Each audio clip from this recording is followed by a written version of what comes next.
in the city is unbelievable. Now let's get the show on the road.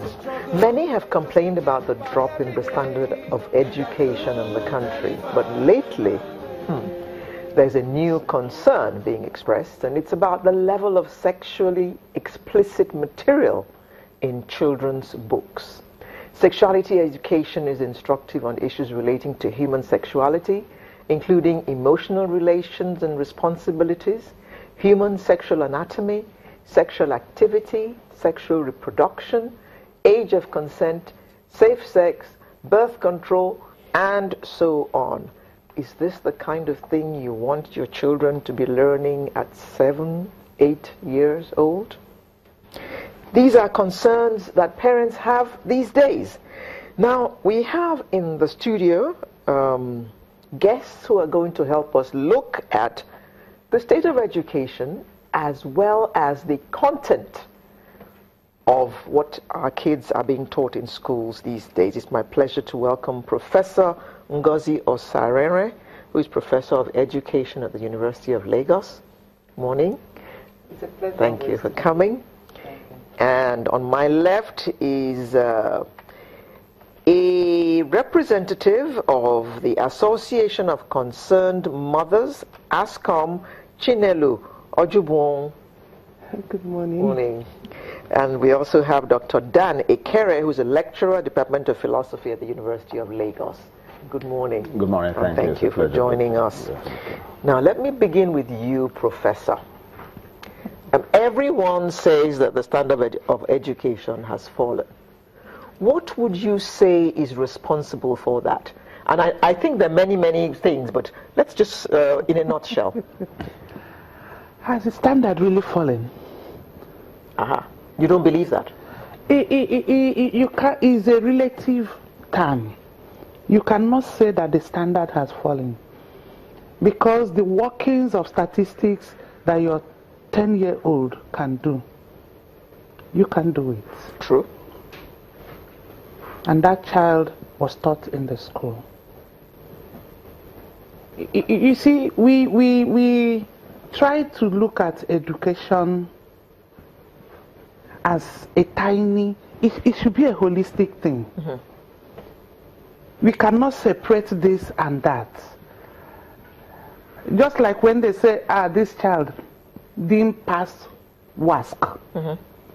And passing WASC is 5 credits, English and Maths inclusive. Okay. But that child may have had 8 credits, but not a credit in English or Maths. And you say that child did not pass. Okay. So standard is not what it ought to be, but not that it has fallen. It has not. But how do you explain when you hear some of these students or youth corpus, for instance, when they write, and that is a problem that has been thrust on us by the social media, and it is not the classroom that will only correct it, because when you are writing, you write formally in exam, because you know if you don't write formal, like between, you don't write B-E-T-W-E-E-N, you write B-T or BW. or BW, you know you are going to fail. They know. So if they know, how come they're still doing it to the extent that... It's convenient. You know, we have so many people now, so many young people that are so laid back. Because again, as parents, we have compromised so much in terms of, I didn't have this when I was growing up. My child must have it.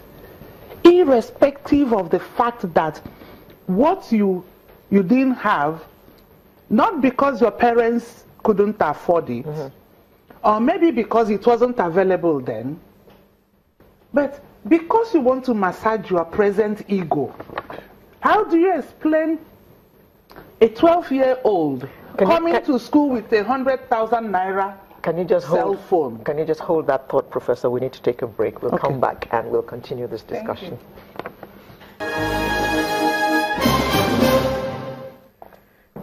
Welcome back. Now, Professor, you were saying something before we went on that break. What was I saying?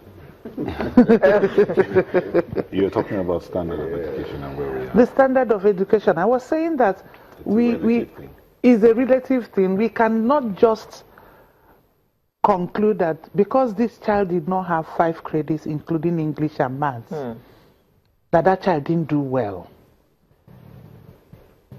I had 8 credits, and I have a P, and that P may be in English. Okay. And in many of the Nigerian universities, I cannot be admitted because I don't have a credit in English and maths. But I can go somewhere else, and I'm a scholar. Okay. In all of this, we still see that Nigerians excel when they go abroad, whether in Germany, whether in the United States. Even when they don't use English as their primary language. They're coming out in flying colors. So, I mean, let me go back to that report which we saw. What came to my mind watching that report, Doctor, was when the commissioner was talking, Commissioner of Education in Lagos State, what is the process that books have to go through to become set books, i.e. books that are included in the curriculum? Thank you. I think Professor Osara would have been in a better position to address that, being a former commissioner of education in the state. But I want to believe that no book jumps into the system for children to use. Obviously, it would have gone through reviews. They would have done all forms of, examination of such books. And there must have been a body put in place that will look at all of this before they are approved. Usually approval is at the ministry level, because the curriculum itself is something that the ministry approves of. So it's not just a thing of each school designing its own and say, okay, this. Otherwise, you go to the general exams and what you meet there will be different from what you have. So there is a uniform, arrangement with respect to what should be in the curriculum. So I think it's the ministry that actually does it. But how they go about the stages, I really don't know. I really don't know. But I do believe that they would have done due diligence. So that is why it's shocking that we now find things of this kind in the system. Is it that somebody somewhere abdicated his duties, or is not thorough enough, or did anything exchange hands for this kind of things to come into the process? Yeah, it's shocking really that we've not got to a point. But it's not just about these books alone, really. Though we are talking about vulgar, language here, but even other things, the way and manner. For instance, you go to a school, the morning assembly that you see, the way it is conducted. Now, these are people that you are not going to test on pidgin English, but you see much of the activity being conducted in pidgin English.